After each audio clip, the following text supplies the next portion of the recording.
Surat police શહેરમાંથી નશાનો કાળો કારોબાર દૂર કરવા મેદાને છે ત્યારે no drugs in Surat city અભિયાન ચલાવી રહેલી સુરત પોલીસની ક્રાઇમ બ્રાન્ચની ટીમે અમરોલીના કોસાડ આવાસમાંથી એમડી સાથે દંપતીને ઝડપી પાડી લાખોનો મુદ્દામાલ કબજે કર્યો હતો। સુરત પોલીસ કમિશનર દ્વારા શહેરમાં યુવાઓને નશાથી દૂર રહેવા માટેનો ડ્રગ્સ ઇન સુરત સિટી અભિયાન ચલાવવા પોલીસને આદેશ આપ્યો છે, જેને લઈને સુરતમાં ડ્રગ્સ સહિત માદક પદાર્થોની હેરાફેરી કરતા ડ્રગ્સ માફિયાઓ અને તેમની ગેંગના સિન્ડિકેટ સભ્યોને ઝડપી પાડવા ક્રાઇમ બ્રાન્ચની ટીમ મેદાને હતી।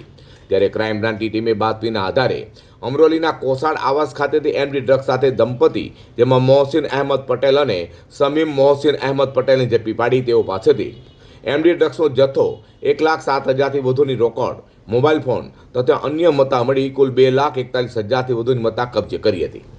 તો આરોપીઓ છૂટકમાં એમડી ડ્રગ્સ વેચતા હોવાની કબૂલાત કરાઈ છે। હાલ તો દંપતી વિરુદ્ધ અમરોલી પોલીસ મથકમાં ક્રાઇમ બ્રાન્ચે ફરિયાદ નોંધાવી તેઓનો કબજો અમરોલી પોલીસ 605 તજવીજ હાથ ધરી છે।